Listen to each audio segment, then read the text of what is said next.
세상에 존귀하신 님, 거룩하신 님, 올바로 원만히 깨달으신 님, 부처님께 예경하나이다.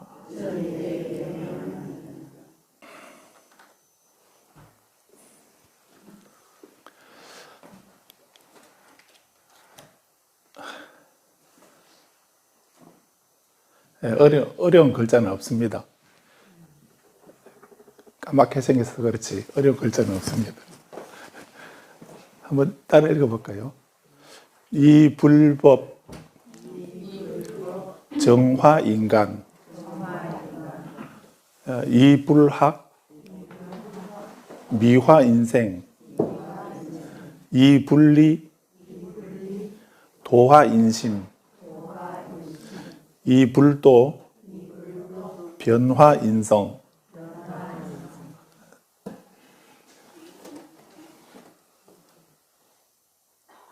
제일 어려운 글자가 뭔가요?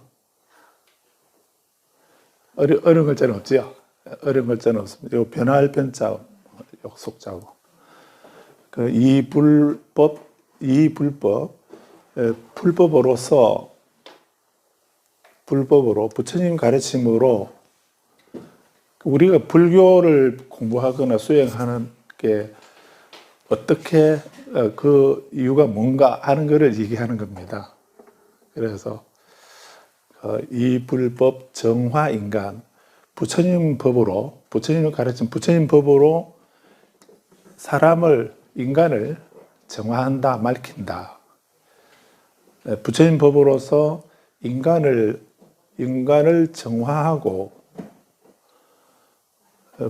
이 불학, 부처님을 배워서 우리 인생을 아름답게 한다, 미화한다. 우리 부처님을 배우는 부처님을 배우는 것은 우리 인생을 아름답게 하기 위해, 미화하기 위해서, 아름답게 하기 위해서 부처님을 배우는 거다. 부처님 법으로서 뭐 하는가? 부처님 법으로서 인간을 정화하는 거다. 인간을 정화하기 위해서 부처님 법으로 인간을 정화하는 것은 부처님 법으로 가능하다는 겁니다. 그 다음에 부처님을 따라 배우는 것은 불학으로서, 또 불학은 부처님을 배우는 걸 말하는 건데, 또 부처님을 배우는 것 또는 부처님의 가르침 전체를 또 불학이라 이렇게 할 수도 있죠. 근데 부처님을 배우는 것은 부처님을 배움으로써 우리 인생을 미화한다, 아름답게 한다. 인생을 아름답게 하는 거.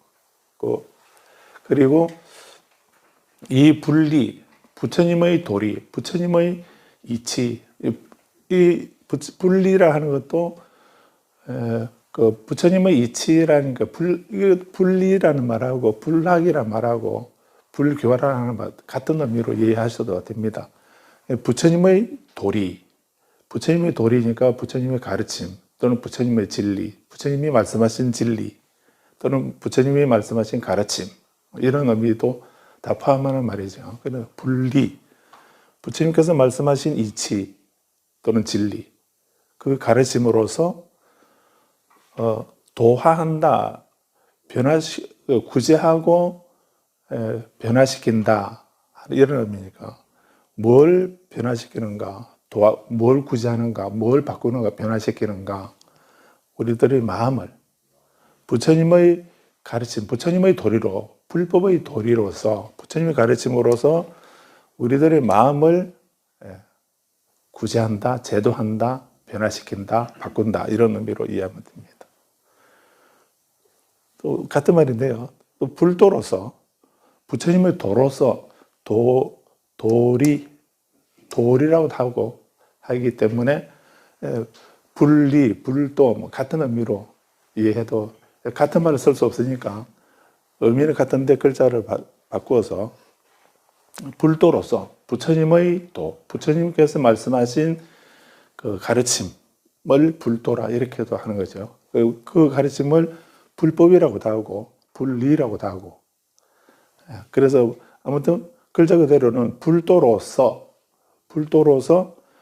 불도로 변화시킨다. 무엇을 변화시키는가? 사람의 마음을, 인성을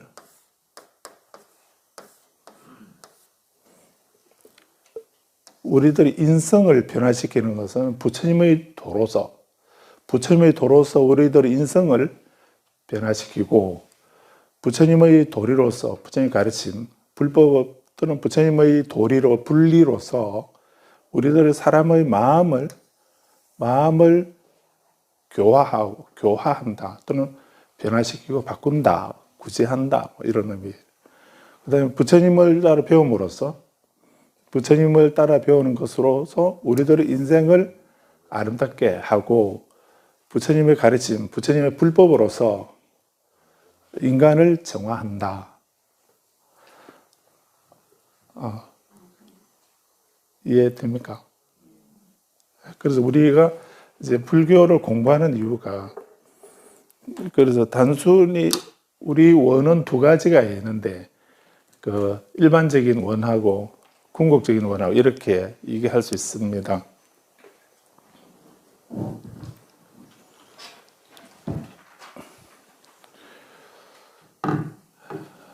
일반적인 원 이런 것은 우리가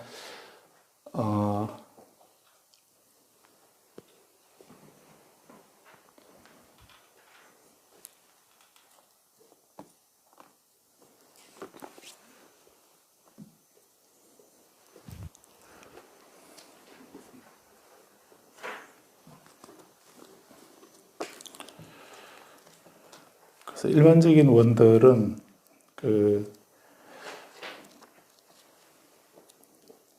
현세 이익적인 일상적인 그런 것을 말할 수 있습니다. 부귀라든가 또는 건강이라든가 아름다움이라든가 하는 이런 것은 이제 그 일상적인 원이다라고 이렇게 할 수 있을 겁니다. 우리가 살아가는 데 있어서 현세적인 그런 이익들 이런 것을 바라는 것으로 그래서 누구나 다 바라는 그래서 우리 모두 다 우리 가족이 건강하고 편안하고 하는 일이 잘 되고 이렇게 그런 원들 그렇게 되기를 바라는 이런 거는 누구나 다 가지고 있는 그런 원들이죠. 그런데 이런 원들을 어떻게 이루는가? 그런 일상적인 일반적인 그런 원들도 있고 또 궁극적인 원들도 있습니다. 궁극적인 원, 출세간적인 원이다라고 이렇게도 말하는데 궁극적인 원들은 윤회에서 벗어나고 궁극적으로 윤회에서 벗어나고 괴로움을 종식시키고 해탈 열반을 성취하는 것 이것은 궁극적인 원이다라고 이렇게 할 수 있죠. 그런데 그것이 어느 쪽이 더 좋은가 이렇게 비교할 수 있는 건 아니죠. 우리가 살아가는데 당장에 필요한 이런 그런 바람들은 고통이 없기를 바라고 행복을 이루기를 바라는 이런 거는 우리가 살아가면서 살아있는 동안에 누구나 가질 수 있는 이런 바람이라고 할 수 있습니다. 그런데 이런 일들을 그런 원들에서 우리가 부처님 가르침이라고 하는 이 불법을 공부하면서 우리는 단순히 그런 현실적인 또는 그 일반적인 그런 원을 이루기 위해서 부처님 법을 공부할 수도 있기도 하겠지만 근데 또 부처님 법을 공부하는 궁극적인 이유는 궁극적으로는 우리가 행복이라고 말하지 아니하고 축복이라고 이렇게 말하는 이유도 행복이라고 하는 것은 지금 이 순간의 느낌을 말하는 거죠. 그런데 그 축복이라고 하는 것은 지금 현재도 행복하고 또 다음 생에도 다음에도 지금 아닌 다음에도 행복할 수 있는 그런 것을 우리는 망갈라라고 이렇게 해서 축복이라고 길상 또는 축복 이렇게 말하고 있습니다. 그래서 그렇듯이 우리가 불법을 공부하는 것이 결국 우리 인간을 정화하는 거, 정화하고 우리 인생을 아름답게 하고 우리 마음을 변화시키고 도화, 우리 마음을 변화시키고 우리 인성을, 성품을, 우리 마음 바탕, 인성을 변화시키는 그런 이익을 가져다 주는 것이 바로 부처님 법을 공부하는 이유이다라고 이렇게 또 볼 수 있는 것입니다. 그래서 그 한자로 써져 있으니까 좀 어렵게 생각될지 몰라도 결국 우리가 그 불법을 공부하는 것이 우리 인간을 정화하기 위해서이다라고 하는 내 자신을 정화하는 것이 우리 인간을 정화하는 것이 다른 누구가 다른 내가 아닌 그 다른 타자가 다른 사람이 다른 존재가 우리를 정화시키거나 오염시키거나 정화시킬 수 없다는 거 이것이 불교의 가장 기본적 입장이다 하는 걸 우리는 배워서 알고 있습니다.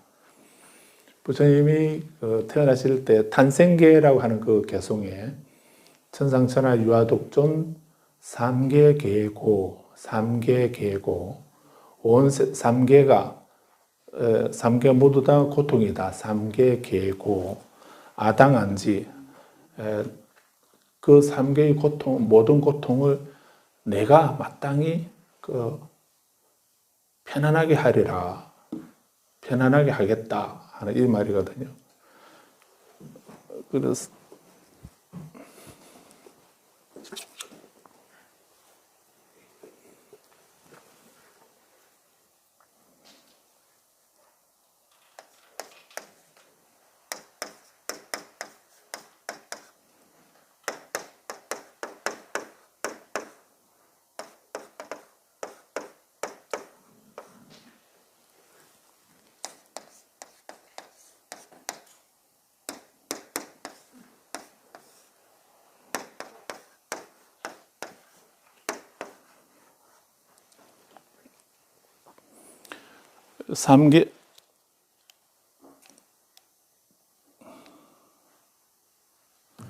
삼계계고 삼계는 온 세상을 말하죠. 욕계, 색계, 무색계 이 말이니까 온 세상을 말하고 삼계가 삼계 무안 유여화택 법화경에 삼계가 무안 편안하지 않냐한 것이 유여화택 마치 불난집과도 같다. 이런 그 법화경에 방편법 그런 표현이 있습니다. 그럴 때 삼계 온 세상을 말하고요. 이 삼계가 모두 다 고통이다. 삼계에 있는 모든 고통을 삼계가 다 고통 속에 있다. 그래서 고해라고도 말하고 삼계의 고통을 내가 마땅히 그것을 편안하게 할 거다라고 이렇게 했습니다. 그래서 아당한지 할 때 이 아당한지의 지는 이 고를 가리키는 거죠. 삼계고를 말하는 겁니다. 그 삼계가 모두 다 고통 속에 있으니 내가 마땅히 그 고통을 없애서 편안하게 행복하게 하겠다라는 말이죠. 그럴 때 여기서 나는 누굽니까? 삼계 계고 아당 안지 이랬는데 삼계의 고통은 내가 마땅히 그것을 편안하게 하리라 또는 할 수 있다 한다 이런 의미거든요. 그럴 때 여기서 아는 누구를 말하죠? 여기서 아는 누굽니까? 그래서 이제 그 온 세상이 고통 속에 있다고 하는 거는 이제 우리 알겠는데 그럼 이 고통을 이제 누가 없애주는가? 누가 없애는가 하는 거기에 대해서 이제 종교가 나눠지죠. 그래서 이 고통을 어떤 분들은 신이 없애준다라고 이렇게 말하는 분도 있고 또 운명적으로 뭐 정해져 있으니까 어쩔 수 없다 이렇게 하거나 또는 우연히 없애줄 수 있다라고 이렇게 생각을 하지만 불교는 부처님은 이 세 가지는 잘못된 생각이라고 했지 않습니까? 그래서 이 삼계 온 세상에 있는 그 고통을 누가 없애는가? 바꿔서 온 세상의 우리 인생의 그 즐거움이나 아름다움이나 이런 것을 누가 얻게 해주는가? 이렇게도 할 수 있죠. 내가 마땅히 얻게 할 수 있다. 고통을 내가 없앨 수 있고 행복을 내가 얻게 할 수 있다. 이런 의미거든요. 그럴 때 이 나는, 우리는 불자니까 저 나는 부처님이겠지. 이렇게 하면 그 말이 아니고요. 물론 이거는 이 개송은 부처님이 태어나시면서 앞에 이제 두 구절이 되어 있죠. 천상천하 유화독존.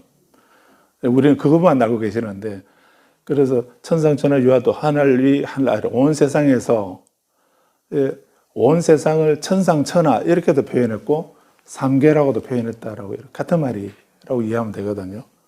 그래서 천상천하에서 온 세상에서 유아독존, 오직 내가 가장 존귀하다. 내가 가장 중요하다. 유아독존. 나 홀로 존귀하다라고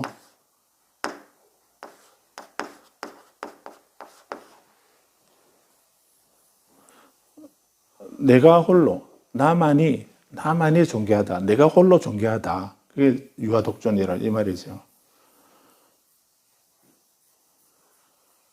그래서 그 말씀은 부처님이 태어나시면서 하신 말씀이니까 거기서 나는 부처님을 말하죠.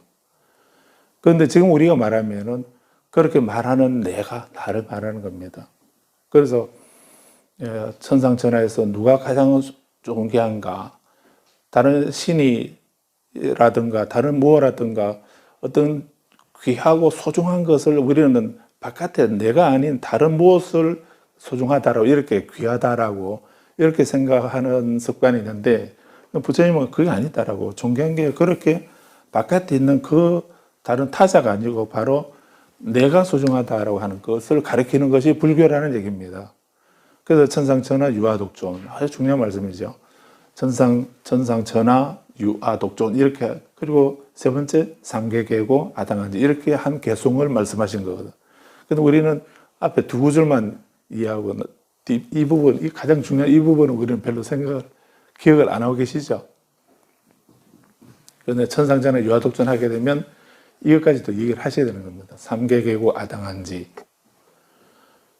근데 부처님이 태어나시자마자 이런 심한 의미를 가지고 있는 이 말씀을 하셨다는 것도 놀랍지만, 그런데 부처님이니까 뭐 그렇게 말씀하실 수 있겠지 이렇게도 생각하겠지만 그렇게 어렵게 생각 안 해도 됩니다. 이 개송은 부처님이 우리가 탄생계라고 이렇게 또 말하지만 그 탄생이 부처님 육신의 탄생인가 부처의 탄생인가 이렇게도 볼 수 있거든요.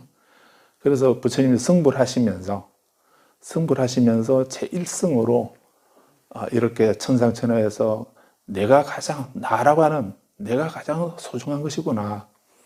온 세상에 있는 고통은 내가 없애는 거지 내가 아닌 다른 타자가 다른 누가 없애는 것이 아니구나 라고 하는 것을 말씀하신 거다라고 해도 그렇게 말했다고 지옥에 안 갑니다. 그래서 이것은 시기적으로 부처님이 뭐 태어나시면서 바로 말씀하셨는가, 성불하시면서 하신 말씀인가, 아니면 평소에 말씀하셨는가, 그건 별로 중요하지 않습니다. 중요한 건 내용입니다. 그래서 여기서 내가 그 행복을 얻을 수 있고, 내가 고통을 제거할 수 있고, 행복을 이룰 수 있는 거지, 다른 사람이 해주는 것이 아니다라고 하는 이게 불교의 가르침의 핵심이다 하는 거, 그것만 아시면 됩니다. 그래서 우리가 불법을 공부하는 것도 일반적으로 서로 개인적으로 어떤 지금 당장 발등에 떨어진 불 이걸 꺼야 된다는 이런 생각에서 그래서 병이 없어지기를 바라고 늙지 않기를 바라고 오래 살기를 바라고 하는 일이 잘 되기를 바라고 뭐 그런 여러 가지 소원들이 있겠지만 그런 걸 위해서 우리는 부처님 법을 배우기도 하고 또 수행도 하고 공부도 하고 이렇게 하는 것이기도 하겠지만 넓은 의미에서는 궁극적인 의미에서는 이 말씀을 기억한다면은 우리 인간을 정화시키는 것이 사람을 정화시키는 것이 다른 누구가 다른 타자가 어떤 신이나 운명이나 어떤 기적이나 요행이나 이런 걸로 정화되는 것이 아니고 바로 부처님 법으로 부처님 가르침으로 부처님 말씀으로 우리를 정화시킬 수 있다. 그리고 부처님을 따라 배우는 부처님 가르침을 배우는 것으로서 우리 인생을 아름답게 할 수 있다. 미화할 수 있다. 내 인생을 풍요롭게 하고 안락하게 하고 아름답게 하는 것이 다른 것이 아니고 나는 뭐 가진 것도 없고 복이 적어서 팍복해서 죄가 많아서 뭐 이렇게 그렇게도 생각할 수도 있고 또 우리는 일반 사람들이 숟가락 타령을 많이 하지 않습니까? 숟가락 타령하는 그거는 숙명론자입니다. 운명론자입니다. 그런데 우리는 그 내 인생을 아름답게 나는 가진 것이 없어서 적어서 모자라서 내 인생을 아름답게 못한다 이렇게 그렇게 하면 안 되지 않습니까? 그런 것이 아니라 내 인생을 아름답게 하는 것은 부처님 말씀을 공부하는 것은 내 삶을 내 인생을 미화시키기 내 인생을 아름답게 하기 위해서 나는 부처님을 배우는 거다라고 이렇게 생각하셔야 되는 겁니다. 그리고 우리 마음을 구제하는 것은 부처님의 도리로 부처님의 가르침으로 불법의 이치로 우리 마음을 구제하고 변화시키는 거지 다른 것이 내 마음을 누가 어떻게 변화시켜주고 바꿔주고 채워주고 이렇게 하겠지라고 우리는 생각할지 몰라도 그렇게 내 마음에 분노가 있으면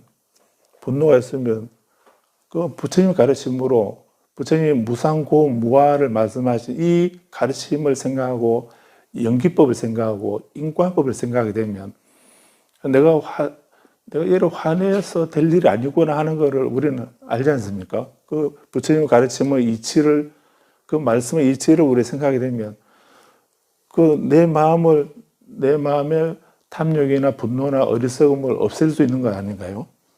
없애는 거죠. 그런 것을 구제하는 없애는 것이 그런 부처님 가르침의 불법의 이치로서 하는 거지 그냥 내 마음은 그대로 가지고 있으면서 그냥 빌기만 하면 없애주시겠지 하고 그래서 산이나 들이나 가서 그런 나무나 바위나 그런 데 엎드려서 빌고 이 마음을 없애주십시오 변화시켜 주십시오라고 만약에 빈다고 한다면 빌기만 한다면 그렇게 빌어서 그 마음이 없어지나요? 아니지 않습니까? 우리 마음을 구제하고 변화시키는 것은 불법의 이치다. 부처님 가르침의 그 진리, 그 가르침 이치로서 법을 깨달아 법으로서 내 마음을 변화시키는 것입니다. 그리고 우리 인성을 본받은 인성을 변화시키는 것도 불도로서 부처님의 가르침, 불도로서 변화시키고 구제한다 하는 이런 말씀입니다. 그래서 지금 우리가 공부하고 있는 이 성구경에서 이런 내용을 좀 더 풀어서 부처님이 말씀해 주고 있는 부분이다라고 이렇게 이해하시면 되겠습니다. 지난 시간에 20절까지 봤는데요. 197페이지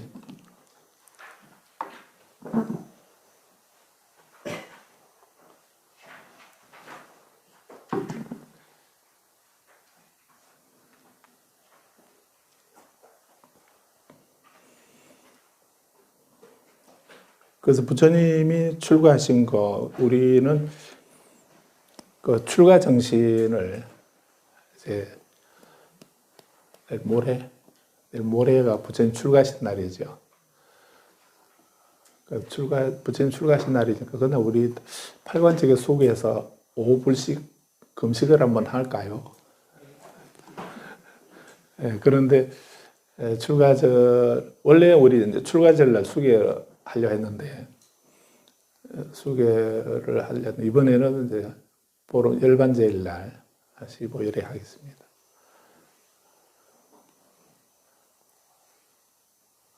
불자님 아들 한 사람을 출가시켜서 이렇게 여기 있으면은 같이 수계를 할 수 있겠는데 그날 같이 수계를 보조해줄 일례를 해줄 스님들이 다 일이 있어가지고 못 온다고 해서 그래도 부득이 저 혼자 해도 되긴 하지만 그래서 그러면 15일에 하자 해서 바꿨습니다.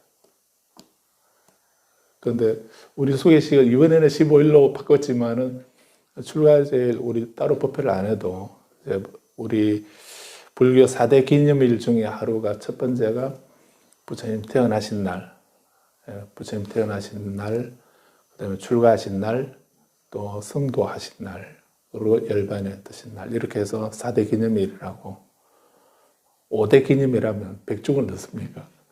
근데 그 5대 기념, 그건 기념일이 아니고요. 4대 기념일은 부처님이 말씀하신 이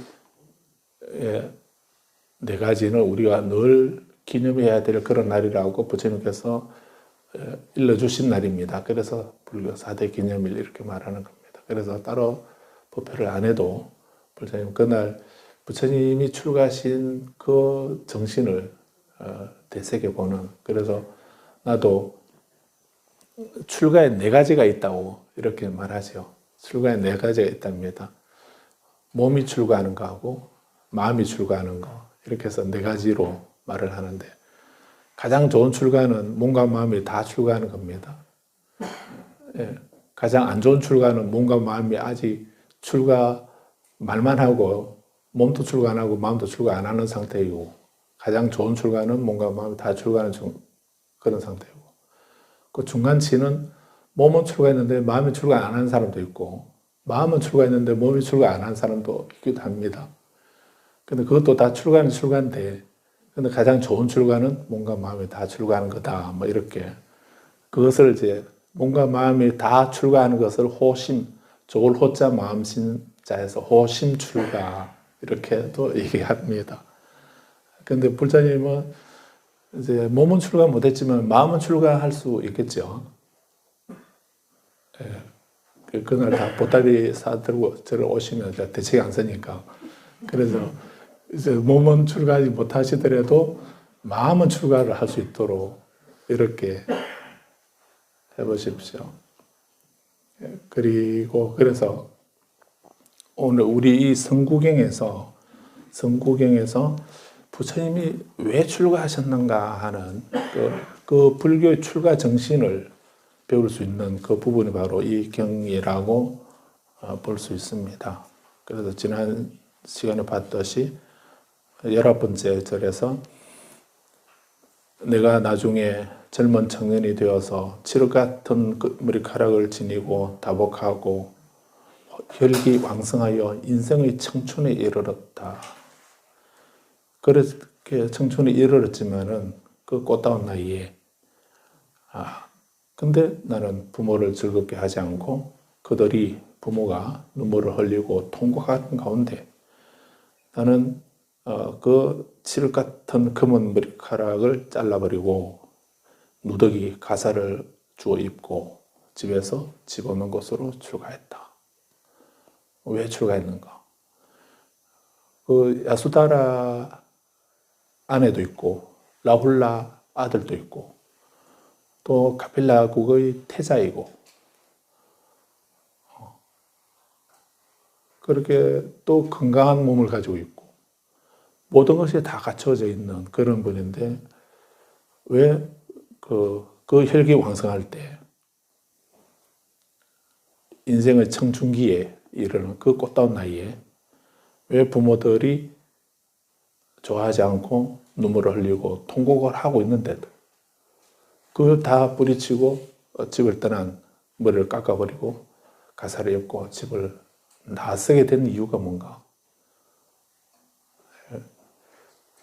그게 그 20절에서 나는 수행자가 되어서 무엇보다도 착하고 건전한 것을 구하고 위없는 최상의 평화를 구하여 스승을 찾아갔다라고 이렇게 말합니다. 이 한마디가, 이 구절이 바로 부처님의 출가 정신이다라고 이렇게도 볼 수 있습니다. 그래서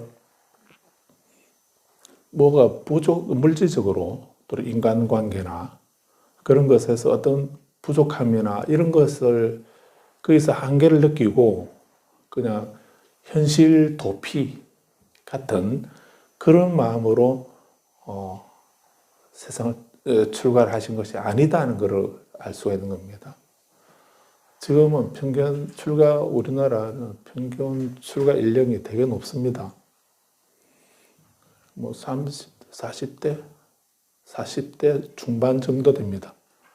출가 연령이, 출가 분들이 평균 이제 계산해 보니까 40대 중반.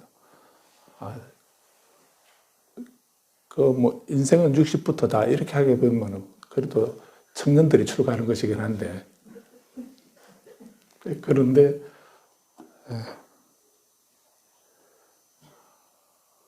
그래서 출가해서 사람 차이는 있긴 하겠지만은 그야말로 늙음하게 출가해가지고 저 불법이나 불학이나 불리나 불도를 언제 다 배우겠습니까? 그러긴 한데 그렇습니다. 그래서 지금 이렇게 아무튼 그나마도 그렇게라도 출가하는 분들이 적다는 게 더 큰 문제입니다. 그럼 왜 출가하는 사람이 적을까? 그래서 우리가 출가 정신을 잘못 이해해서 그런 게 아닐까 하는 이런 생각도 해봅니다. 출가 정신을 잘못 이해해서 그런 게 아닐까. 그래서 우리는 불교에서 출가 정신, 그 삼보 중에 성보가 출가자인 거, 출가자 원래 의미는 그건 아니긴 합니다. 사상팔배가 성보라고 이렇게 말하고 있으니까 출가재가를 나누지 않고 그런 깨달음을 얻은 그런 성자를 우리는 성가라고 한다고 이렇게 말할 수 있는데, 근데 그런 의미였지만 사상팔배 중에서도 이제 출가자의 사상팔배 그런 분을 성보라 한다 이렇게 지금 이해할 수 있습니다. 아무튼 불교에서 왜 출가를 권장하는가 하는 거예요. 그게 단순히 몸의 출가, 몸신자, 신출가만을 말하는 것이 아니다라고 이해할 수 있습니다. 그래서 우리가 집에서 집 없는 몸으로 집을 떠났다라고, 집에서 집 없는 곳으로 출가했다라고 이렇게 말할 때 그 집이 어디인가, 어떤 집을 말하는가, 거기에 따라서 이제 출가도 의미가 달라지겠죠. 그래서 우리가 기본적으로 생각하는 그 출가 의미는 내가 살고 있는 집, 그 집을 생각하시겠지만, 불교에서 출가는 그 집도 포함을 하지만은 더 큰 집, 그거는 작은 집이고요. 작은 집에서 출가하는 것이고 큰 집에서 출가하라고 하는 거고, 그 큰 집은 바로 삼계의 집을 말하는 거죠. 윤회의 집에서 벗어나는 거, 윤회의 집에서 벗어나는 것입니다. 그것을 우리는 해탈일반이라고도 하고, 그 출가는 그런 번뇌의 집에서, 윤회의 집에서 벗어나는 것, 그것이 불교에서 말하는 진정한 출가다라고 이렇게 이해를 하셔야 합니다. 그래서 그래 본다면은 그거는 몸과 마음, 구체적으로 나는 몸과 마음 두 가지로 이루어져 있기도 하지만은, 비록 몸은 내가 작은 집에 매여 있는 그런 존재이지만 내 마음은 이 번뇌와 또 윤회의 속박 그 감옥에서 벗어나야 되겠다 하는 이런 마음은 우리는 가질 수 있지 않습니까? 그래서 크게 우리가 이렇게 그 출가 정신은 그렇게 내 번뇌나 업의 또는 번뇌 윤회의 감옥 그 집에서 벗어나는 그 길을 찾고 그런 삶을 살아야 되겠다라고 하는 것이 출가 정신이다라고 이렇게 이해하실 수 있습니다. 그래서 무엇보다도 착하고 건전한 것을 구하고 위에 없는 최상의 평화를 구해서 부처님은 출가를 하셨다. 이렇게 보셔야 된다는 것입니다. 그렇게 하게 된 동기는 어디서 한계 상황을 느끼셨는가? 나도 늙게 된다는 것, 나도 병들게 되고, 나도 언젠가 죽게 된다는 것, 그것을 두려워한 것입니다. 뭐 그걸 겁내냐? 뭐 시간이 지나면 늙어지는 거고, 또 늙다 보면 병드는 거고, 뭐 병들게 되면 뭐 때가 되면 죽게 되는 거지. 뭐 그걸 뭐 겁을 내고 그러냐? 이렇게 우리는 생각할지 몰라도, 근데 그런 윤회나 그런 고통에서 두려움을 느끼는 그런 것에서 두려움을 느낄 때 어떤 마음이 일어납니까? 그냥 두려워서 그냥 사시나무 떨듯이 바들바들 떨고만 앉아 있겠습니까? 그거는 중생들이 갖는 그런 마음이겠지만은 그런 작은 허물, 작은 고통, 그 윤회의 고통 또는 번뇌 이런 것을 두려워할 때 그것을 정말 두려워하게 된다면 그냥 무섭다고 떨고 있는 것만이 아니고 거기서 벗어나야 되겠다라고 하는 이런 생각을 그때 생기게 되는 것입니다. 그래서 우리 고성전도 읽어보게 되면 스님들이 출가하시는 그 동기를 기록해 둔 부분들이 가끔 있거든요. 그래서 많은 분들이, 어떤 분들은 그 부모가 돌아가시는 걸 보고, 부모가 돌아가시는 걸 보고서 그 무상을 철저히 자각하고 그래서 출가했다. 이런 분들도 있습니다. 그런 분들이 많거든요. 그래서 우리가 수행할 때도 수행도 그냥 오늘은 기분도 괜찮으니까 수행 한번 해볼까? 이렇게 해서 수행 그렇게 해서 하는 게 아니라고 합니다. 그렇게 해서 수행이 되는 게 아니고요. 수행은 그거는 그냥 한번 폼만 잡아보는 거죠. 그거는 진짜 진정한 수행이 안 되고요.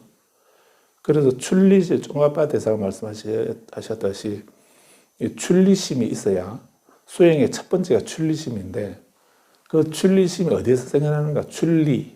벗어나야 되겠다. 변화시키고 바꿔야 되겠다. 벗어나야 되겠다. 하는 그 생각이 있어야 그게 수행의 첫걸음이라 했습니다. 그런 그런 출리심이 없이는 어떤 수행도 온전한 수행이 안 된다고 했습니다. 출리심이 있어야 되고, 두 번째 보리심이 있어야 되고, 세 번째 공성에 대한 공성에 대한 정견, 올바른 견해가 있어야 된다라고 이렇게 종가바 대사는 말씀하고 계시는데, 종가바 대사까지 안 가도 우리 수행의 기도, 수행, 공부하는 데 가장 중요한 것이 출리심입니다. 출가 정신, 출리심. 이게 있어야, 그래야만 그 자기 삶을 변화시키고 바꿀 수가 있는 것입니다.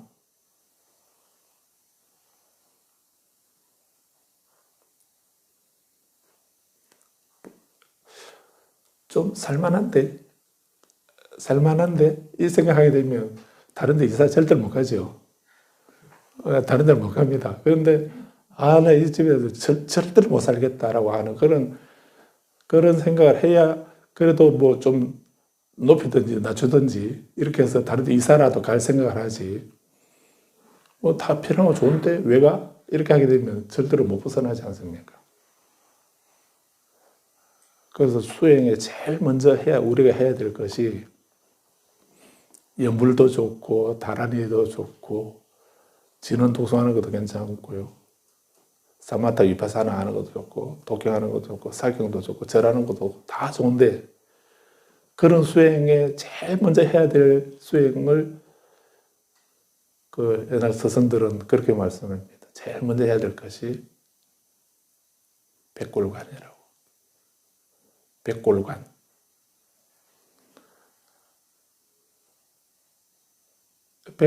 백골관이라 들어보셨나요? 백마부대는 들어보셨죠? 그런데 귀신 잡는 백마부대는 불자님 생각 안 나시겠다. 우리 거사님은 생각나실라 몰라도. 백골관이라는 거는 이제 이 무상을 철저하게 자각하는 그런 가장 기본적인 수행 방법입니다. 백골관. 내 몸이 내가 죽어서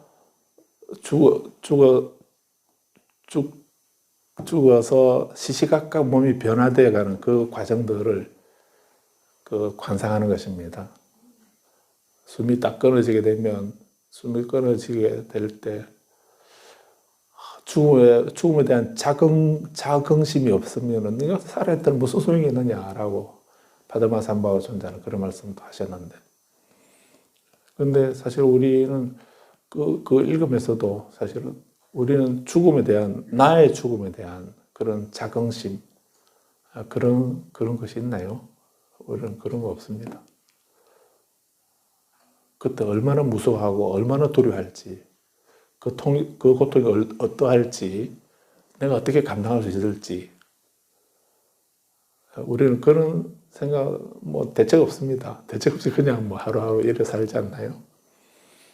근데 그럴 때에도 전혀 동요됨 없이 한마음 지켜나갈 수 있는 그런 거는 평소에 수행이 되어야만 그게 가능하다고도 하죠. 아무튼 이렇게 숨이 끊어지게 되면 이제 우리들 육신은 하얗게 창백하게 이제 혈액 순환이 안 되니까 하얗게 되었다가 나중에는 이제 푸르게 변하게 되죠. 그리고 또 좀 더 시간이 지나면은 이제 다 썩어서 문드러지게 되고, 그리고는 이제 몸에 있는 살은 다 녹아서 없어지고, 그리고 뼈만 항상하게 남아있고, 그 뼈가 이제 그 바람에 이리저리 휘날리는 그런 뼈 무더기만 남는 그런 상태.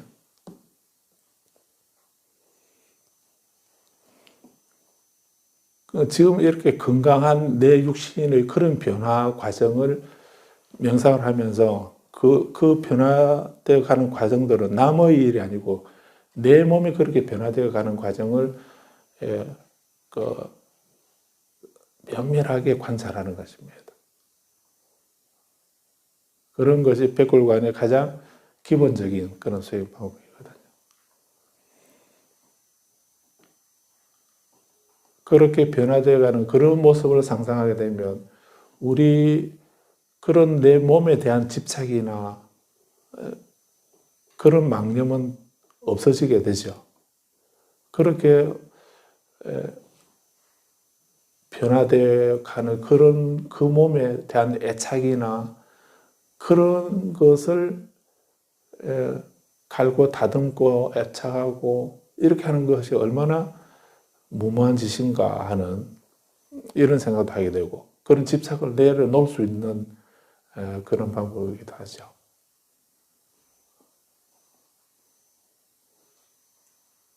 그래, 그 백골간을 해야 그 애착이나 집착 이런 거를 내려놓을 수가 있는 것입니다.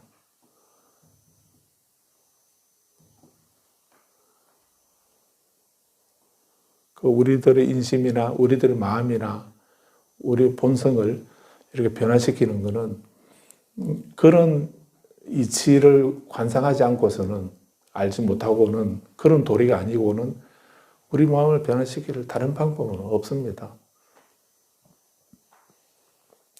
그래서 백골관을 하듯이 그렇게 무상에 대한 처절한 자각을 하고 해야만 비로소 이제 나는 이런 삶을 살면서 이렇게 집착하고 분별하고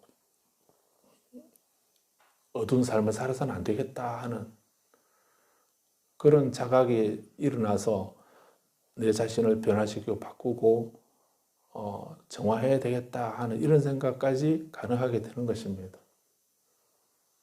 근데 그런 건 안 하고 그냥 그런 생각 없이 그런 무상에 대한 그런 자각 없이 그냥 그 집착이나 그런 거는 그대로 가지고 있으면서 또 하나 내가 이런 부처님 우리에게 이런 문제가 있는데요. 이 문제도 좀 해결해 주시고 또 이런 거를 이루어야 되는데요. 이것도 좀 해결해 주시고 이렇게 한다는 거 그거는 그게 수행이겠습니까?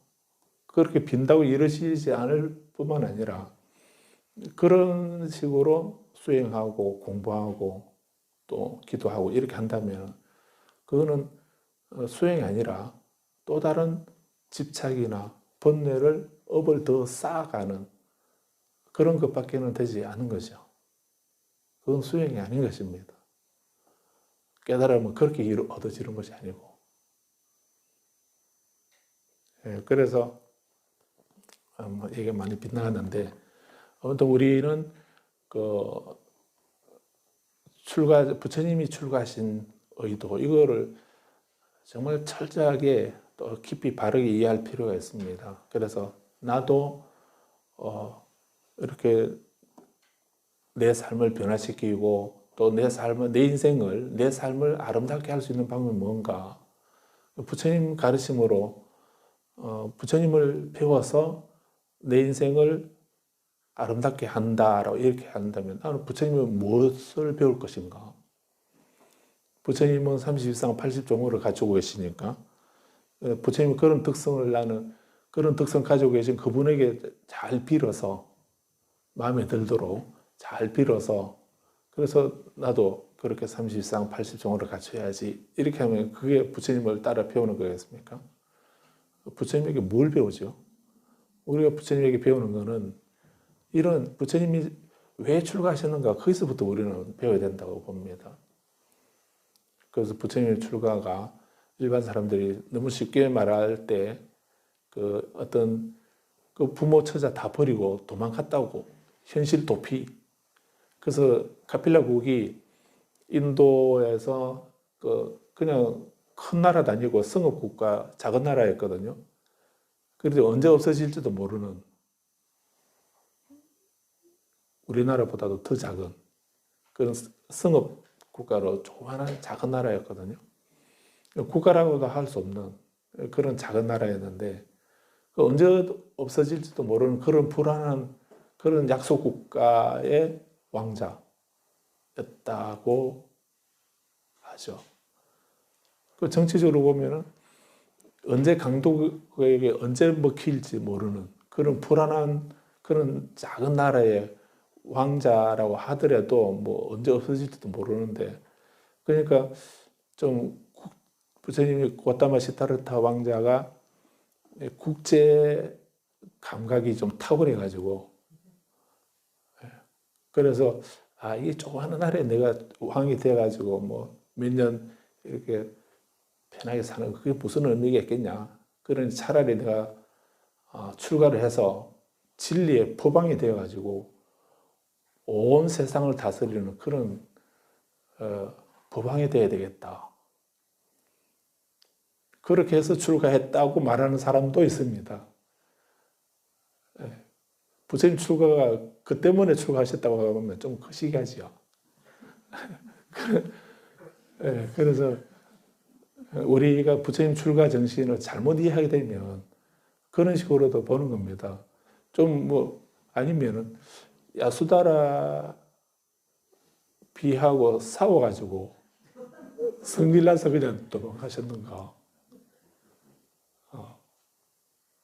뭐 그렇게도 생각하는 사람도 있겠지요. 그래서 부처님 우리가 출가 정신을 바로 이해하는 거 아주 중요한 겁니다.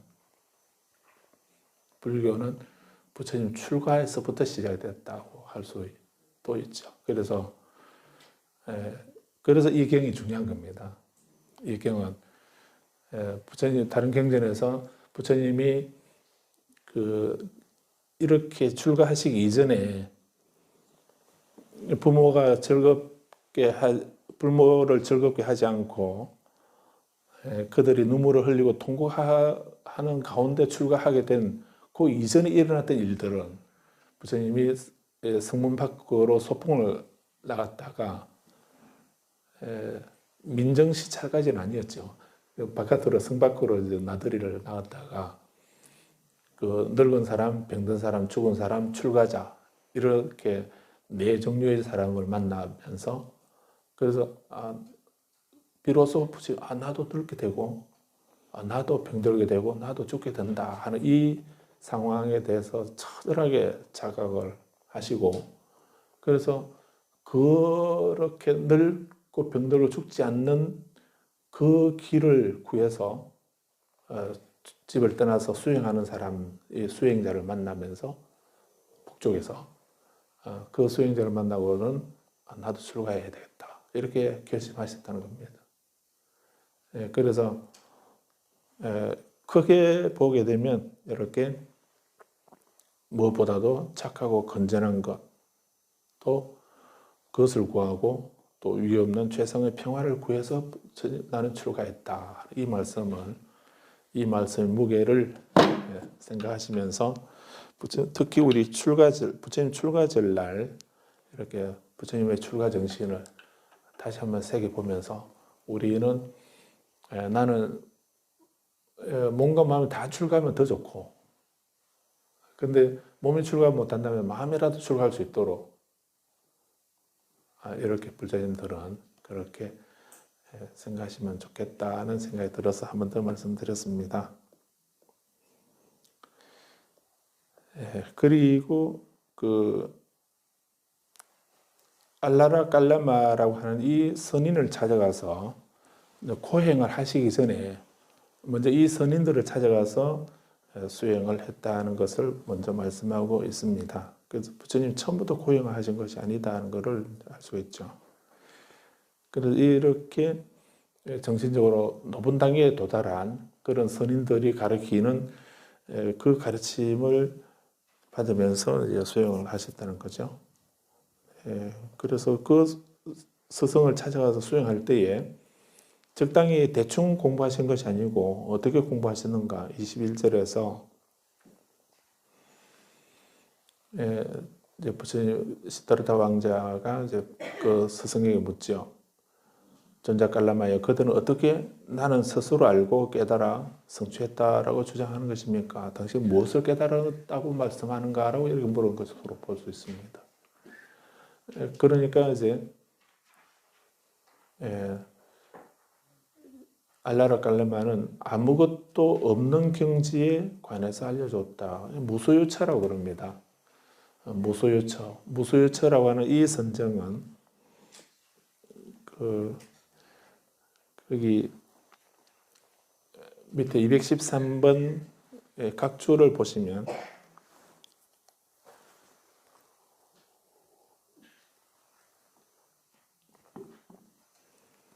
아무것도 없는 경지, 무소유처 이렇게 되는데 비물질의 세계에서 세 번째, 즉 무색계 삼선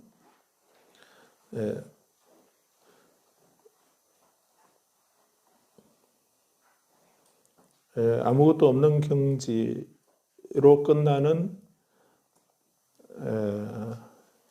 7가지 성취에 관해 가르쳤다 이렇게 되어 있죠. 그래서 여기 7가지가 아니고 7가지가 아니고 이거 5자입니다. 7가지가 아니고 7번째 이렇게 해야 됩니다. 7가지가 아니고 7번째 성취.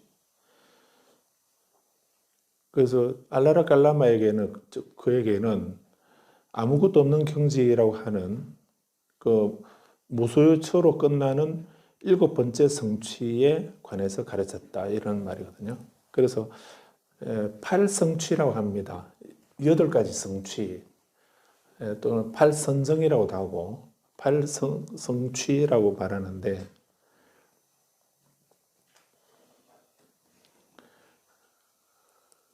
그래서 팔성취는 이제 세계의 네 가지 성취예요. 그래서 세계사선, 세계사선. 그래서 세계, 무세계는 선정의 단계를 말하는 겁니다. 선정의 경지를 말하는 것이기도 하거든요. 그래서 선정의 깊이, 거기에 따라서 세계에서 그 미세한 물질이 있는 그 상태에서의 네 가지 선정의 단계, 그리고 그 미세한 물질마저도 없어진 그런 무세계의 경지에서의 네 가지 선정의 단계, 이렇게 미세한 물질의 영역에서의 깊은 선정의 네 가지 단계, 거기에서 그거를 세계사선이라고 하고 또는 세계사성취 이렇게 말하는 것이고요. 근데 그 미세한 물질마저도 떠난 그런 비물질의 세계, 오직 정신 영역만 있는 그 상태에서의 또 선정을 네 단계로 나눈 겁니다. 그거를 무세계사선 이렇게 말하거든요.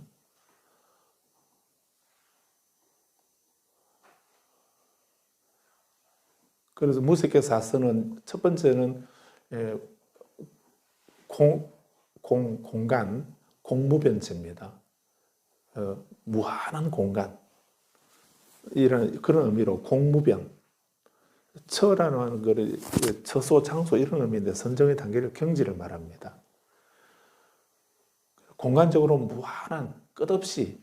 우리는 공간적으로 한계가 있는, 그런 갇혀 있는 또는 한계가 있는 그런 속에 우리가 있다고 한다면, 이 공무변처는 그런 의식의 그 공간이 무한히 어떤 장애도 걸림도 없는 그런 무한히 확장되고 늘 공간적으로 무한한 세계, 무한한 경지, 뭐 그런 것을 무색계에서 첫 번째 공무변처 이렇게 말하는 겁니다. 무변할 때 변자는 그때는 가변자죠. 가가 없다, 끝없다 이런 의미로.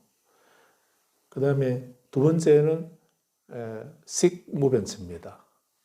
의식이 무한히 의식 끝없이 확장된 그런 상태의 선정의 단계를 식무변처 이렇게, 그게 무색계에서 두 번째 선정이고, 세 번째가 무소유입니다.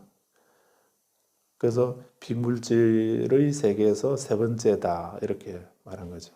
그래서 무소유처. 그게는 소유라는 말인데 존재한다는 이 말이죠. 소유라는 말이 존재라는 말인데 무소유 이렇게 하니까 무소유, 아무것도 존재하지 않는다. 어떤 것도, 물질적인 것도 어떤 관념적인 이런 것도, 그 어떤 것도 존재하지 않는 그런 상태. 달리 말하면 꼭 그런 똑같은 건 아닌데 우리가 무념무상에 들었다 이렇게 말하죠. 그 무념무상 이렇게 말하면 그 생각이나 지각이나 어떠한 생각도 어떠한 지각도 없어진 그런 상태를 이제 무념무상 이렇게 글자 의미는 그런 의미죠.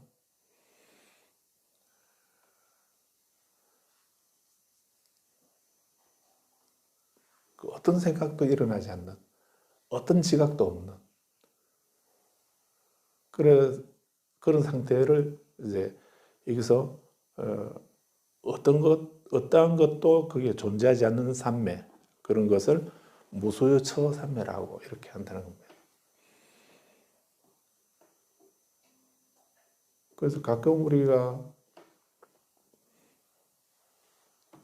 보통 이제 꼭 그런 건 아니긴 하지만 멍 때리고 있다 이렇게 하게 되면, 그럼 멍 때리고 있을 때는 어떤 상태입니까? 안 들어가 봐서 모르겠는데 그 눈은 떠가 있죠. 눈은 떠가 있고 한데도 아무것도 안 보이고 아무 생각도 없고 그냥 멍하게 그런 상태를 말합니다. 그런 거를 멍 때리고 있다 합니까? 그 멍 때리고 있는 그 상태가 무소유자하고 비슷할란가? 근데 그렇다. 불자님이 자주 그래 멍 때리고 있다 하면은 불자님 수행을 안 해도 벌써 무색의 삼선에 도달했다고 이렇게 할 수 있을란가? 절대로 무색의 삼선이 멍 때리는 거하고 같다고 하면 큰일 날 소리죠. 그런 건데. 그러니까 어떤 생각도 지각도 없는, 어떤 것도 존재하지 않는 그런 상태를 무색계의 상태니까. 색계 같으면은 미세 물질이 남아있는 그런 상태가 아닙니까?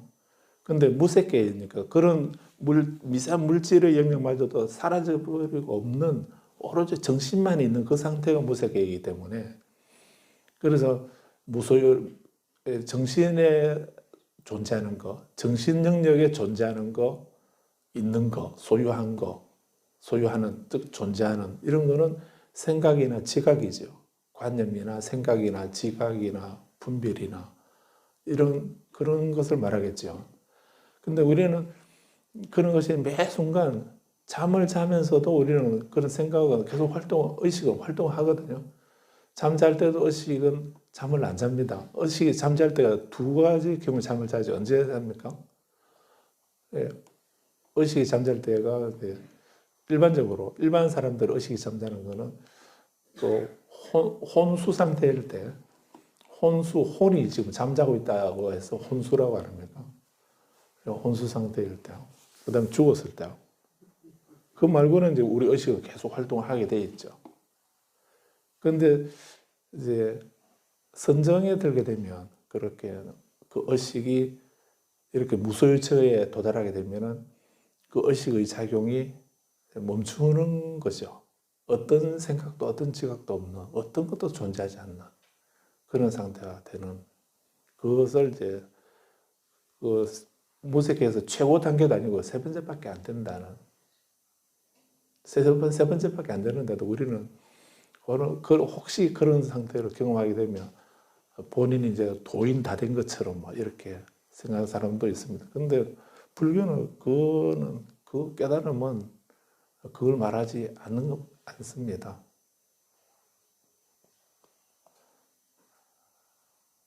그래서 아무튼 이 알라라 깔라마는 이 알라라 깔라마 이 존재하는 그런 경지에 도달한 대단히 높은 그 선정의 단계에 도달한 사람이죠. 나는 내가 선정에 들면은 무소유체에 든다라고 하는 이런 능력을 가지고 있는 그를 경지를 성취한 사람이라고 말해주는 분이었다는 것입니다. 그러자 나에게 이와 같은 생각이 떠올랐다. 198쪽에 깔라마에게만 믿음이 있는 것이 아니라 나에게도 믿음이 있다. 깔라마에게만 정진이 있는 것이 아니라 나에게도 정진이 있다. 깔라마에게만 색임이 있는 것이 아니라 나에게도 있다. 깔라마에게만 집중이 있는 것이 아니라 나에게도 집중이 있다. 깔라마에게만 지혜가 있는 것이 아니라 나에게도 지혜가 있다. 이런 생각을 선에서는 뭐라 합니까? 선에서는 대분심이라 이렇게 말합니다. 대분심. 대의단을 가져야 되고 대분심을 가져야 된다 이렇게 말하지요. 많은 부처님이나 조사 스님들이 많은 분들이 도를 얻고 깨달음을 얻고 해탈을 얻었는데 나는 왜 못하고 있냐? 그래서 그 크게 분발하는 그런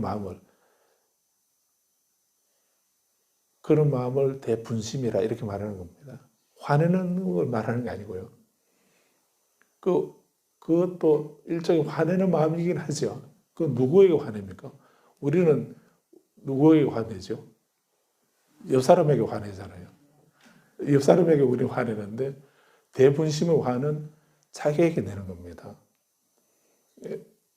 꼭 그런 의미는 아니긴 한데요.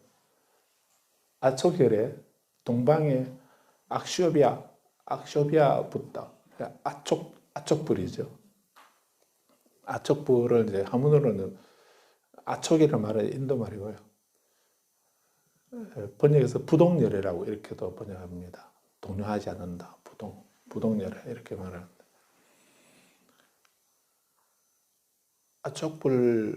불상을 보면 피부 색깔이 금푸른 색깔입니다. 분노의 색깔입니다. 푸른 색깔은 분노의 색이거든요.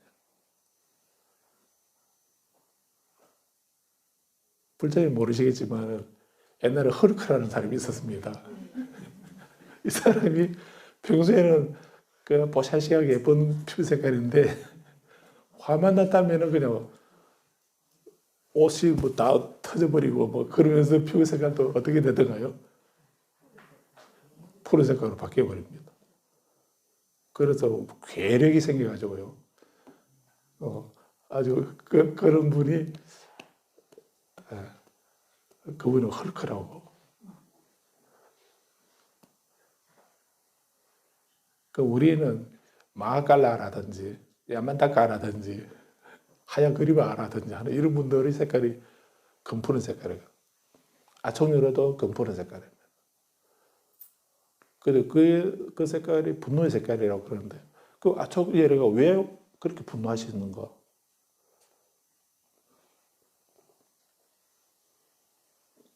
그 아총열애가 다른 분에게 화내는 것이 아니고 자신에게 화를 내는 겁니다. 왜 일체 중생을 내가 아직도 구제하지 못하고 있지? 네. 그렇게 내 자신에게, 자기 자신에게 다른 사람이 다 하고 있는데 왜 나는 못하고 있냐? 하는 이런. 그래서 그렇게 자기 자신에게 화내는 이런 것을 분노라고 이렇게 합니다. 그런 분노하고 옆 사람에게 화내는 거하고는 다른 겁니다. 옆 사람에게 화내는 거는 천년 동안 쌓은 공덕도 하루아침에 불태워버리는 그런 화가 되지만은 그 자기 자신에게 화내는 거는 자기 자신에게 화를 내는 거는 이렇게 큰 수행으로 더 성숙 발전으로 나아가게 하는 원동력이 되는 것입니다. 깔라마에게만 믿음이 있는 것이 아니라 나에게도 있다. 깔라마에게만 정진이 있는 것이 아니라 나에게도 정진이 있다. 깔라마에게만 책임이 있는 것이 아니라 나에게 책임이 있고 깔라마에게만 지혜가 있는 것이 아니라 나에게도 지혜가 있다. 왜 내가 못하냐? 저분이 무소유체에 도달했다면 나도 도달할 수 있다. 해보자. 자, 이제 깔라마가 스스로 알고 깨달아 성취한 그 가르침을 스스로 성취하기 위해 노력해보면 어떨까? 점잖게 이렇게 표현했지만은, 저 깔라마라고 하는 저 사람도 이루었는데, 처음에 운전 배워가지고, 쟤도 운전하는데 왜 내가 못하냐? 이 생각이 드신 적이 있지요. 그런 생각 안 들던가요? 그게 분심인 것입니다. 자기 자신에게 분발하게 하는 그런 마음입니다. 저 사람 다른데 왜 내가 못하냐? 이런 생각. 이게 부처님이 그 생각을 말씀한 거잖아요. 점잖게 이렇게 표현했지만은, 깔라마가 스스로 알고 깨달아, 깔라마가 만약에 부모 잘 두어서 금수저를 물고 태어나가지고, 부모 잘 만나서 깔라마가 무소유체에 도달했다. 이렇게 하게 되면, 부처님은 그 금수저가 아니고, 부처님은 그 크샤트리아 왕수저를 태어나셨잖아요. 그러니까 출생이 다르니까 이게 얻을 수 없는 거죠.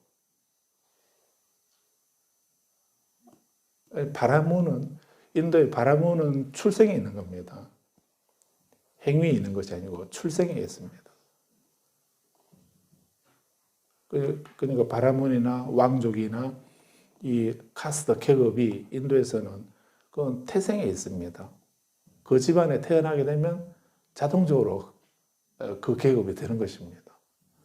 그 우리가 노력해서 성취하는 것이 아니고 어떤 집에 태어나게 되는가에 따라서 그 계급이 정해지는 것, 그게 카스트 제도입니다. 계급 제도.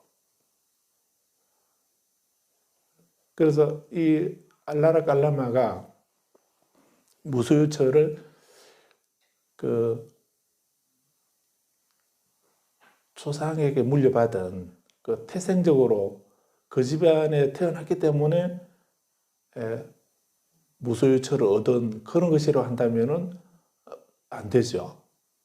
부처님은 그런 집안에 태어난 것이 아니기 때문에 태생적이라고 하면은 부처님이 아무리 노력해도 안 되지 않습니까? 될 수 없는 거 아닌가요?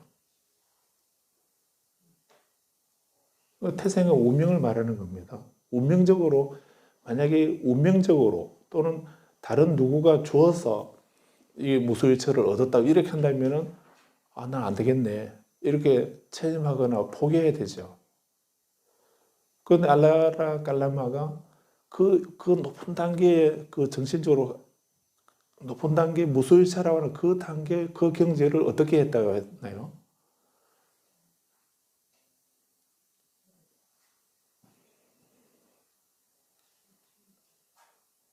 나는 스스로 알고 깨달아서 성취했다. 스스로 내가 알고 깨달아서 그 경지를 성취했다고 이렇게 했지 않습니까? 그렇다면 문제가 다르죠. 수저 문제가 아니고 태생의 문제가 아니고 능력의 문제라고 한다면 그건 나도 할 수 있다. 이런 표현이거든요. 그래서 이 부분은 아주 중요한 겁니다. 그래서 우리도 부처는 다른 분이 다 그 번뇌가 없는 절대 평안을 행복 열반을 성취했는데 왜 내가 성취하지 못하냐? 그 울산 말로 하면 지도 사람이고 나도 사람인데 왜 내가 못하냐? 이렇게 그런 마음을 말하는 겁니다. 그런데 우리는 이유를 갖다 붙이죠.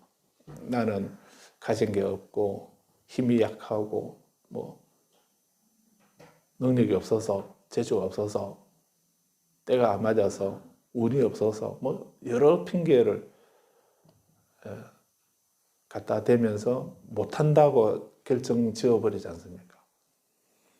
그건 불자가 아니고 부처님은 스스로 알고 깨달아서 성취했다라고 한다면 그건 나도 할 수 있다. 삼계계고 아당한지 그거를 뭐 다른 분이 그렇게 해준다고 한다면은 좀 문제 복잡하죠. 그러면 그분에게 좀 잘 빌어서 어떻게 잘 마음을 바꾸도록 해서 나를 좀 도와주도록 내게 있는 이 고통을 없애주도록 뭐 해야 할 일이 참 많을 텐데 근데 그게 아니라고 한다면 아당한지라고 한다면 이건 문제가 다르지 않습니까? 내가 하면 되거든요.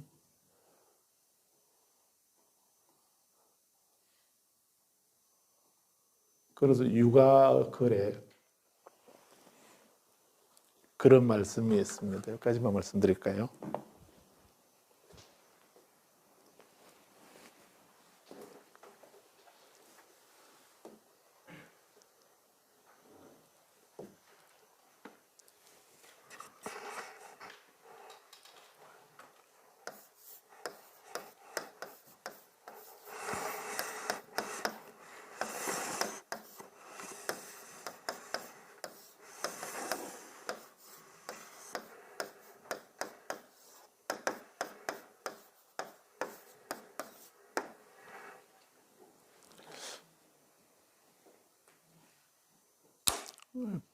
불위야, 불위야, 불위야, 비불능냐, 불위야, 비불능냐 이런 말씀이 있습니다. 맹자에 나온 말씀이든가 아마 육아글에 나오는 말인데요. 제가 좋아하는 말 중에 한 구절입니다. 불위야, 하지 아니한 것이지. 불이 할위자죠. 하지 않은 것이지 할 수 없는 것이 아니다.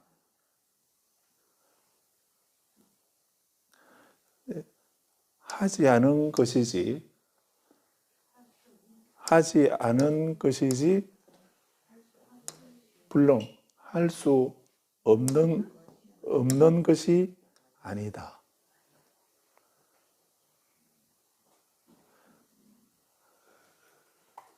이 말을 좀 저렇게 길게 했는데 우리말로 좀 더 짧게 하면 뭐 어떻게 하면 되죠?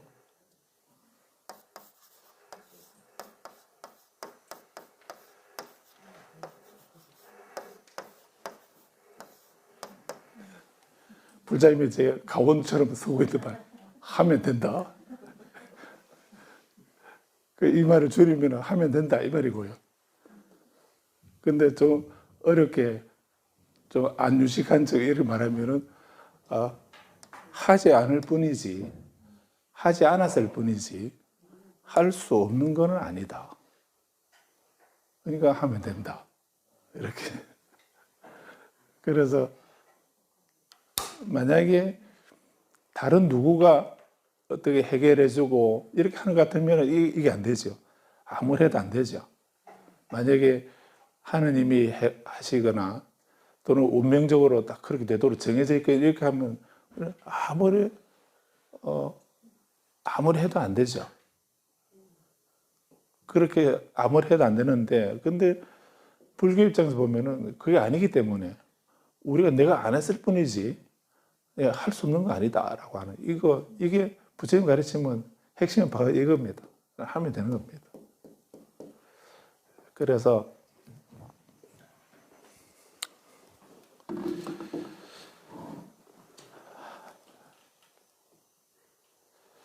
자 이제 깔라마가 스스로 알고 깨달아 성취한 그 가르침을 무술처를 나도 스스로 성취하기 위해서 노력해보면 어떨까 하면 된다.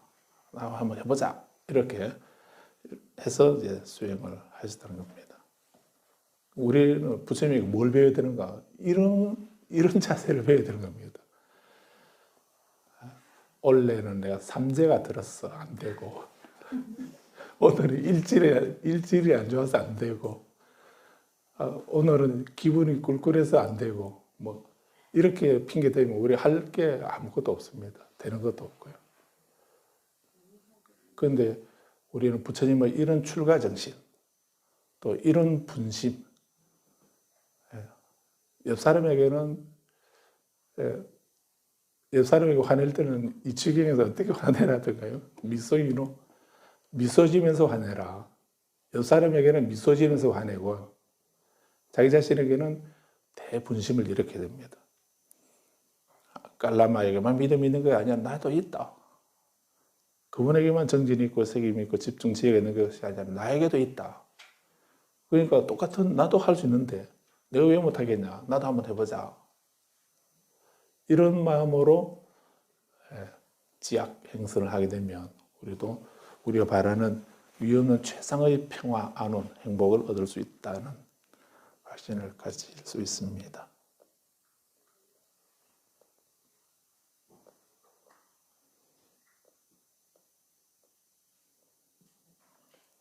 그래서 여기까지 오늘 그래도 알람마는 보내드려야 되겠죠. 그 다음에 우타칼라마부터를 보도록 하고요.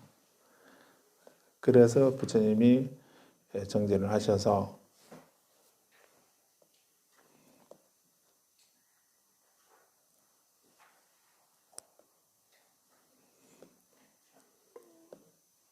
(22절에)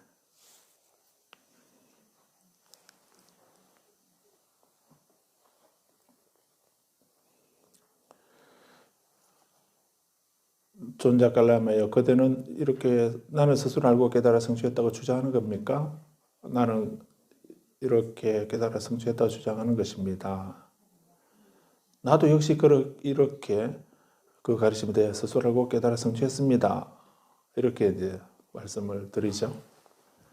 그러니까 이렇게 한 줄로 표현되고 있지만 부처님이 이렇게 그 스승과 동등한 위치에 도달하기까지 얼마나 많은 그 수행을 하셨을까? 그걸 우리 생각해 봐야 됩니다. 그래서 결국 그 경지에 도달하신 거죠. 그래서 맨 밑에 깔라마가 말하기를 존자여. 이와 같은 존자를 동료 수행자로 보는 것은 우리들에게 참으로 다양하고 행복한 일입니다. 이와 같이 내가 스스로 깨달아 성취하여 주장한 그 가르침을 존자는 스스로 알고 깨달아 성취했습니다. 인정해 주죠. 존자가 스스로 알고 깨달아 성취한 그 가르침이 바로 내가 스스로 알고 깨달아 성취한 가르침이라고 나는 선언합니다. 이와 같이 내가 아는 가르침을 존자가 알고 존자가 아는 그 가르침을 내가 알았습니다. 이와 같이 나처럼 존자 역시 그러했고 존자처럼 나 역시 그러했습니다. 오십시오, 존자여. 우리들 둘이서 이 무리를 수호합시다. 라고 인정해 주는. 부처님은 그렇게 내가 하는 것을 당신이 알고 당신이 하는 것을 내가 하는 거다. 이렇게 인정해 줄 때까지는 전혀 의심하지 않죠. 의심하지 않고 오직 거기에 전념해서 수행하는 겁니다. 그렇게 해서 인정해 줄 때, 그때 부처님은 이제 이 공부가 내게 어떤 의미가 있는가 하는 것을 반성하시는 겁니다. 우리는 해보지도 안 하고, 누가 카던데 이렇게 하면서 시도도 안 해보고 누가 뭐라 하더라 하는 이런 얘기 듣고서 바로 섣불리 평가하고 판단하고 그러지 않나요? 우리가 부처님에게 배워야 될 두 번째가 바로 이런 면입니다. 부처님은 어떤 수행이라도 그냥 어떤 소문만 듣고 또는 성급하게 어떤 선입관을 가지고 옳다 그르다 이렇게 단언내리지 않으시고 그거를 다 해보신다는 겁니다. 다 해보시고 본인이 직접 그거를 수행하고 체험하고 이렇게 해보고 그 결과로 그것이 부처님이 원하는 그런 깨달음이고 지혜인가 하는 것은 그때 판단하신다는 겁니다. 수행성들이 이와 같이 알라라깔라마는 나의 스승으로서 오히려 제자인 나에게 최상의 존경을 표했다. 대단한 거죠. 그러나 그때 나에게 아무것도 없는 경지에 머무는 한 그의 가르침은 싫어하여 떠남, 아주 중요한 겁니다. 싫어하여 떠남, 사라짐, 소멸, 적정, 지혜, 올바른 깨달음, 열반으로 이끌지 못한다라는 이 같은 생각이 떠올랐다. 수행성들이여. 그래서 나는 그 가르침에 만족하지 않고 그 가르침을 싫어하여 그곳을 떠났다. 우리는 이렇게도 해보지도 안 하고 비난하죠. 내게 맞으면은 칭찬하고 내게 안 맞으면 삼생의 원수처럼 우리를 비난하고 욕하고 뭐 이렇게 그럴 경우도 많습니다. 부처님은 그 알라르 깔라마를 무시해서가 아니고 그 법을 비난하는 것도 아니고요. 그건 최고의 경지, 그거는 그 스승이 제자에게 오히려 스승이 제자에게 최상의 존경을 표할 정도로 그렇게, 그래서 우리가 동등하다. 우리 같이 이 무리를 수호하자라고 이렇게 요청을 하실 정도로 그 경지에 도달했을 때 부처님은 이 아무것도 없는 경지, 그것이 지복의 높은 단계에 안온한 선정의 단계인 것은 그걸 부정한 건 아니죠. 아무것도 없는 그런 경지가 된다면 그건 정말 정신적으로 아주 높은 단계이고 그런 높은 단계의 정신 능력이고 거기서 또 느껴지는 어떤 희열과 행복이 당연히 있게 되죠. 있기도 하겠지만 근데 그것이 그 선정에 들었을 때 들어있는 그 순간에는 어떤 지복감을 느끼고 충만감을 느끼고 이렇게는 하겠지만 그것이 부처님에게 내면에서 일어나는 그 번뇌, 이 윤회나 번뇌의 그 해탈, 열반으로 이끄는 것은 아니다. 실화의 떠남이나 이 번뇌의 다른 이름, 열반의 다른 이름이기도 하죠. 실화의 떠나는 것, 사라지는 것, 소멸, 적정, 지혜, 올바른 깨달음, 열반 그런 것으로 이끄는 것은 아니다. 그런 부처님 출가는 그 위없는 최상의 행복은 이 경지를 말하는 거죠. 실화에 떠나고 사라지고 소멸하고 적정, 열반, 지혜, 올바른 깨달음, 열반을 성취하는 것. 이것을 위해서 부처님 출가하신 거라고 할 수 있죠. 그래서 이런 그 열반의 경지는 열반의 경지하고 무소유처하고 열반의 경지하고는 동격이 아니다는 이런 얘기 아닙니까? 거기에는 도움이 안 된다라고. 선정에 들어있을 때는 열반과 비슷한 그런 지복감을 느끼고 평온감을 얻고 이렇게는 되었겠지만 선정에서 일어나게 되면 일어나서 또 활동, 일상생활을 하게 되면 그때는 또 다른 번뇌가 일어나고 이렇게 하기 때문에 실화의 떠남에 도움이 되지 않는다 하는 이런 의미죠. 그래서 나는 그 가르침을 싫어해서 그것을 떠났다. 만약에 무소유처를 얻는 것이 출가의 목적이었다면 그 알라라 깔랄마를 만났을 때 부처님은 그 목적이 성취된 거죠. 부처님은 그런 깊은 선정의 단계, 어떤 그 선정의 희열 이런 것을 위해서 출가하신 것이 아니었기 때문에 궁극적으로 그 번뇌를 지멸하고 그 열반을 성취하는 깨달음을 완성하고 열반을 성취하는 즉 늙고 병들고 죽음이 없는 또 어떠한 번뇌도 없는 그런 상태, 그런 열반을 성취하기 위해서 부처님은 출가를 하셨기 때문에 이 무소유처는 그런 깨달음에 도달한 한 과정이고 단계일 수는 있어도 궁극적인 그 단계는 아니었기 때문에 그 가르침을 싫어해서 그것을 떠났다라고 이렇게 하시는 겁니다.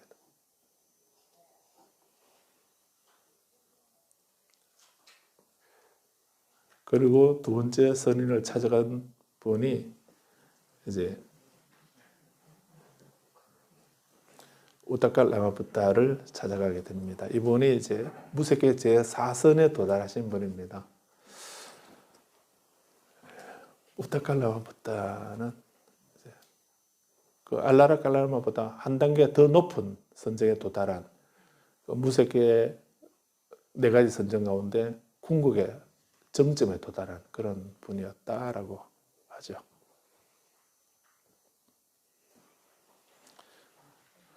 여기까지 말씀드리겠습니다. 오늘 말씀드렸던 거, 맨 먼저 말씀드린 거, 불법으로서 인간을 정화하고 불악으로서 인생을 아름답게 하고 부처님의 이치로서 부처님 가르침의 이치로서 우리들의 마음을 구제, 제도하고 부처님의 도로서 가르침으로서 불도로서 인생을 변화시킨다 하는 이 말씀 기억하시고 그리고 부처님의 불교 또는 부처님의 출가 정신 다시 한번 새겨보시고 우리도 우리 생활에서 출가 정신, 항상 출가 정신을 가지는 이것이 필요하다는 거 말씀드립니다. 그래서 집은 두 가지 집이 있는데 큰 집이 있고 작은 집이 있다. 본집도 있고 세컨드 하우스도 있고 그렇게 나가겠지만 그런데 그런 큰 집, 작은 집에서 우리는 작은 집에 살고 있는데 출가는 큰 집에서 벗어나는 것을 말한다라고 또 이해를 하십시오. 마치겠습니다.